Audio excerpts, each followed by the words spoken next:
John Marston is the main character of Red Dead Redemption 1 and is a secondary character in the prequel Red Dead Redemption 2. John Marston is considered among many of the greatest video game characters of all time. In this video, I will try to take an in-depth look at how John Marston changed throughout his character arc, starting from the second game to the first game.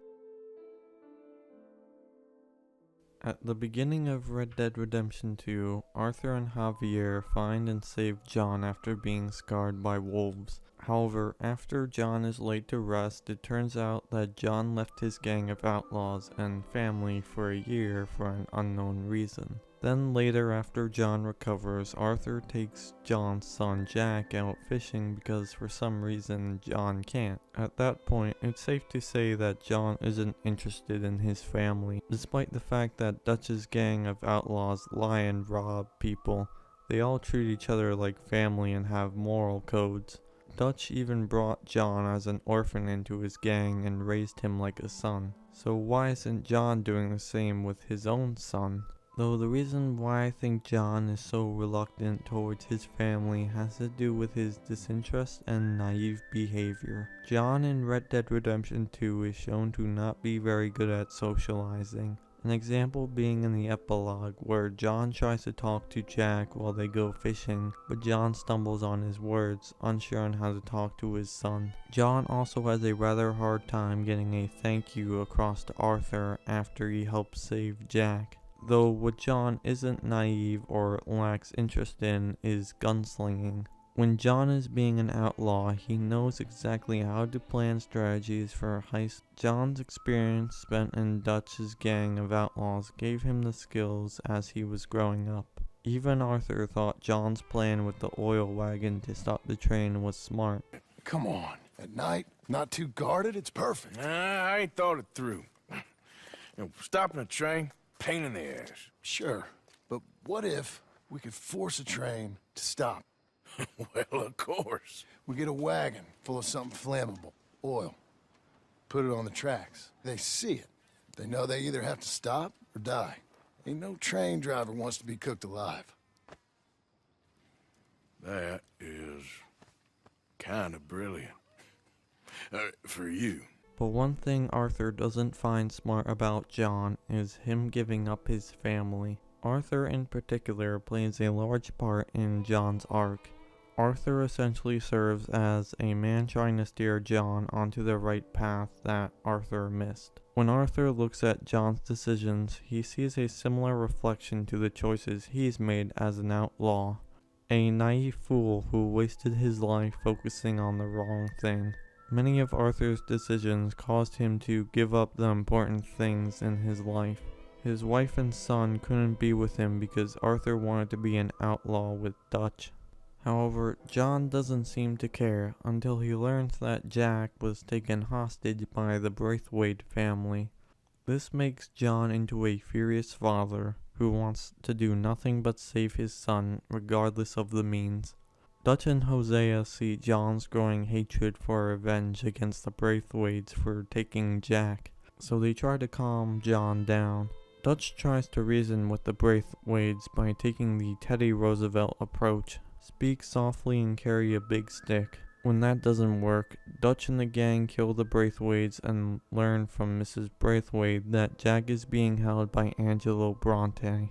It's from this moment and later on when they rescue Jack from Angelo Bronte where John learns why Dutch and the rest of the gang fight.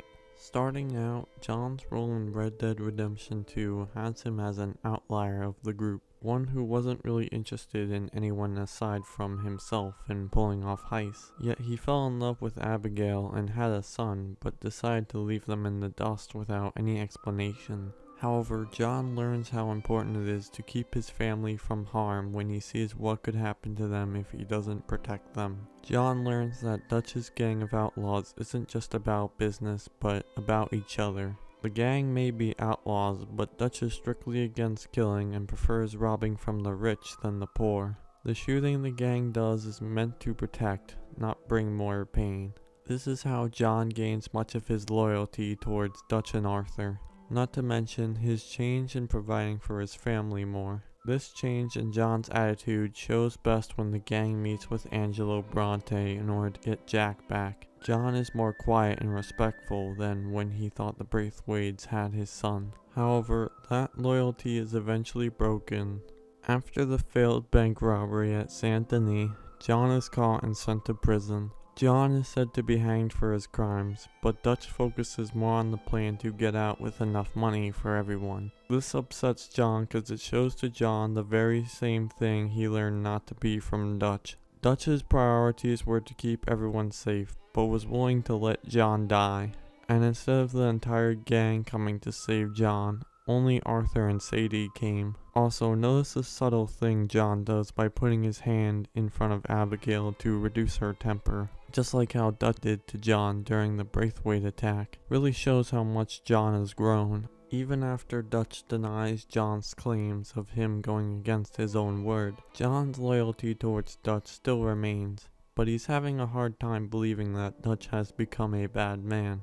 John thought that Dutch was the one guiding him into a better path, and that he was the problem. John's constant questioning confuses himself, unsure on which side to take. So Arthur explains to John to not be a fool and think critically for himself, to stop being so naive and having blind loyalty toward a man who once tried to protect him. John only decides to listen to Arthur after Dutch and the gang go after Arthur and John because Dutch thinks they've betrayed him. After Arthur saves John and his family by sacrificing his life, the epilogue begins and John goes through his next arc in his life. That being learning from others' mistakes and getting rid of bad habits. Arthur's sacrifice was to provide John with a much greater life than he had. John tries to learn from Arthur by sticking close with his family and trying to get honest work. However, because of the state John was in as an outlaw, John has to find a way to cover his tracks and get his family safe from the law. The problem is John is falling into the same bad habits that Dutch had, and is forgetting good ones Arthur gave him. Although John is willing to protect his family, he's taking the extreme measures by killing all the Laramie boys who attacked the ranch John works at, even after they retreated. The issue is that John is attracting more violence onto himself by getting revenge on the Laramie boys, like how Dutch killed Cornwall only to get Dutch and his gang into more trouble. Because the more blood you spill, the easier it is to find the dead body. John is trying to protect his family, but literally the next day after the Laramie event, John and Jack are almost killed by another gang. Notice how after John tells Abigail about the gang trying to kill them, John blames her by saying she gave away his location by constantly buying dresses. But she explains that she wasn't buying dresses but was getting a gift for John. She wasn't trying to harm John, but help him. It's a lot like what the girl Jenny said at the beginning of Red Dead Redemption 1. It's so confusing, Father. Sometimes I find it impossible to make the distinction between a loving act and a hateful one. I mean, they often seem to be the same thing. Yes, Jenny, it is confusing. But you only have to ask me if you need help. Indeed. Because of the incident, Abigail and Jack leave John. The reason Abigail left John was for his own good and to protect Jack. Abigail fears what John may become, but does want to see him change. This causes John to reflect on himself, and he learns on his own from the mistakes he's made and what Arthur told him. Soon, you gotta go. Go. Don't look back. Instead of acting like Dutch, who saw those who left or doubted him as nothing but disloyal cowards. Because if you truly love someone, you'd set them free. John accepts what he's done and decides to no longer bring bad attention to himself to win his family back. By around the end of the story, John listens and puts down his guns. He builds a ranch for Abigail and Jack to live in with him. In doing so, John is able to go fishing with Jack and officially marries Abigail, thus showing that John has officially changed. But John made one big mistake. When Sadie informs John that Micah, the man that manipulated Dutch and killed Arthur, has been spotted up in the mountains, John feels that he must get revenge for Arthur. even though Arthur told John not to look back. Abigail tries to reason with John for his own safety, but John refuses to listen. After John ends Micah's life, he returns to Abigail and says that it's finally all over. However, in the credits, it shows Agent Ross and Archer finding Micah's dead body, which leads them to John's ranch, thus setting up Red Dead Redemption 1's conflict. The epilogue for John was definitely a true test to John learning to set aside his bad habits and learn from others. John tried to make a difference, but in the end he had to pull the trigger once more. Enough with the O'Driscolls. Revenge is a fool's game. John's true redemption arc begins in Red Dead Redemption 1, and it is certainly an interesting one. Now there's two ways I've seen redemption arcs play out. One where the main character feels bad for their actions and wants to fix them, but doesn't know how. I usually think of movies like Ant-Man, where Ant-Man is released from jail and has to prove to his family that he's a good person, but he doesn't know how to until he gets the Ant-Man suit. In particular, John in the epilogue is trying to be a good man to his family, but doesn't know how. The second way is where the main character doesn't feel bad for their actions, but something wrong they did in the past makes them change and start to care. A Christmas Carol with Ebenezer Scrooge, meaning the spirits, is a good example of a man who cared very little and changes into a more likable character. This is the arc John takes in Red Dead Redemption 1. John tried to hide from his past sins, but they eventually found him. At first, John's character is pretty respectful in how he treats the McFarlanes for saving his life and him wanting to redeem his past. But as the story continues, we learn that John is really only redeeming his past because the government took his family. Not to mention, John is willing to take both sides in fighting with or against the Mexican Revolution, so long as he gets his family. John is essentially a traitor on both sides. The thing about John is, while he isn't a savage, he isn't good either. John has reformed as shown in the epilogue, but not redeemed. So much of John's arc is him redeeming by no longer trying to escape his past, but to fix it.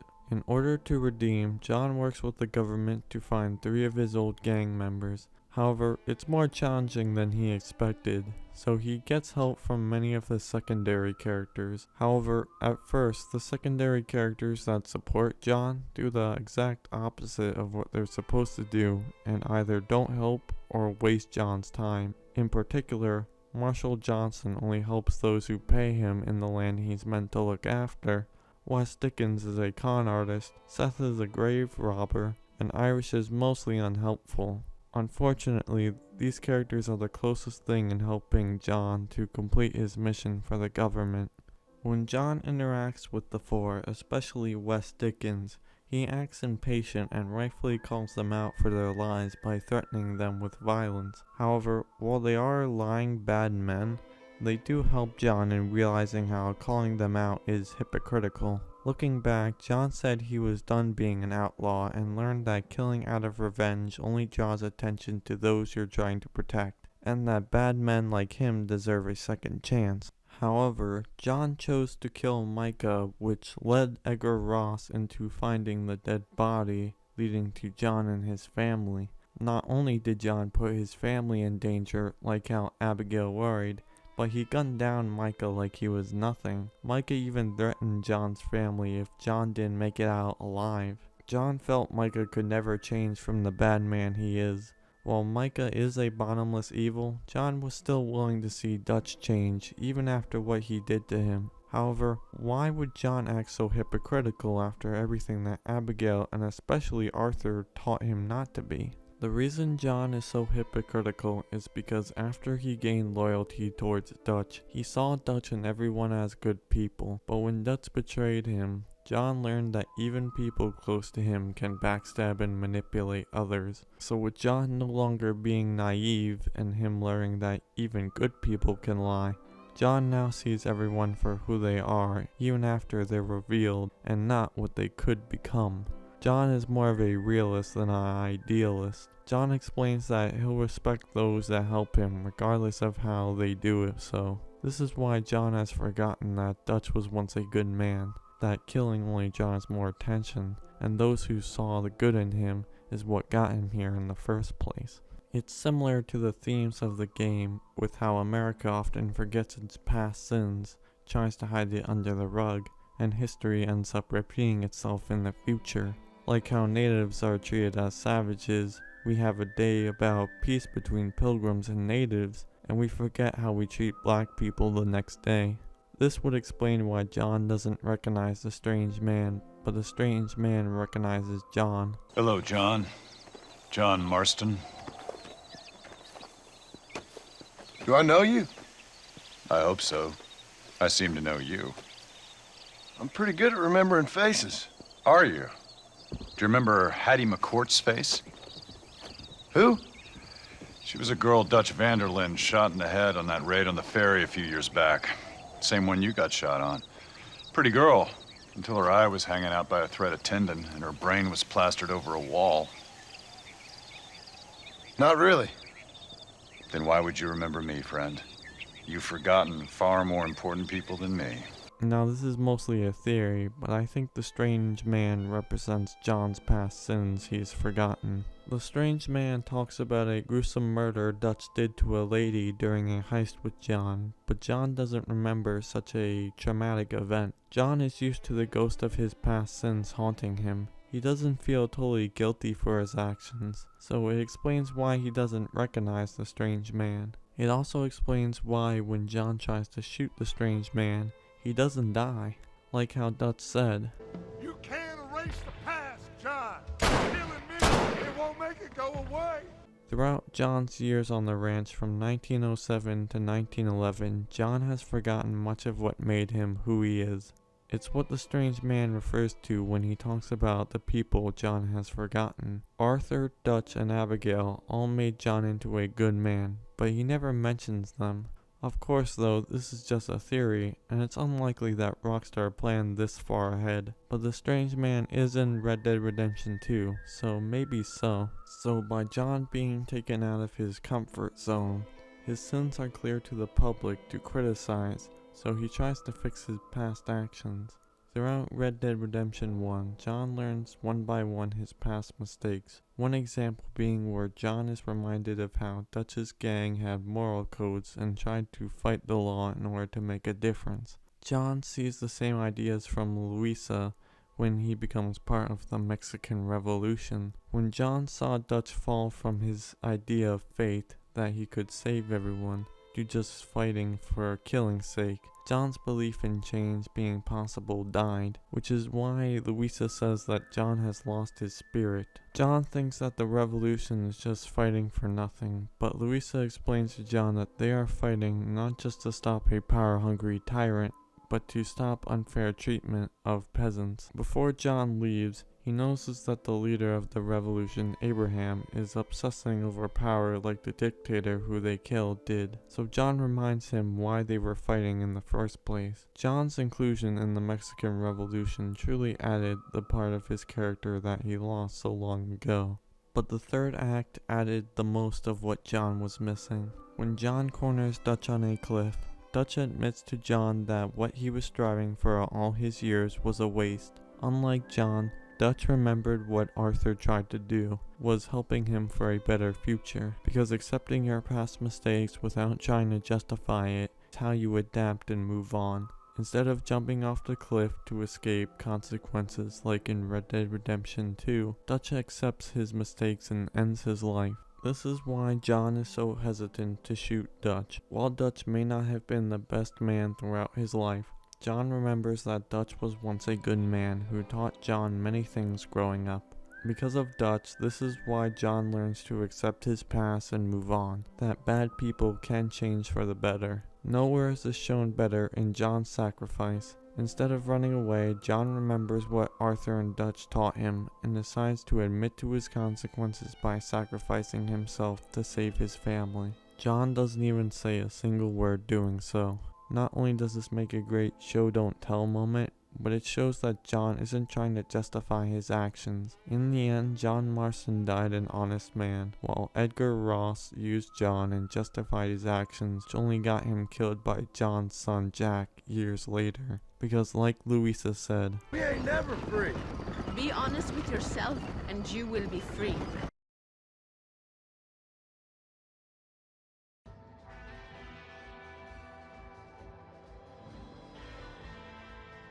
in the Red Dead Redemption series, John Marston learns to not give up the ones he loves, to be loyal to those who will protect him, and to accept his past and move on.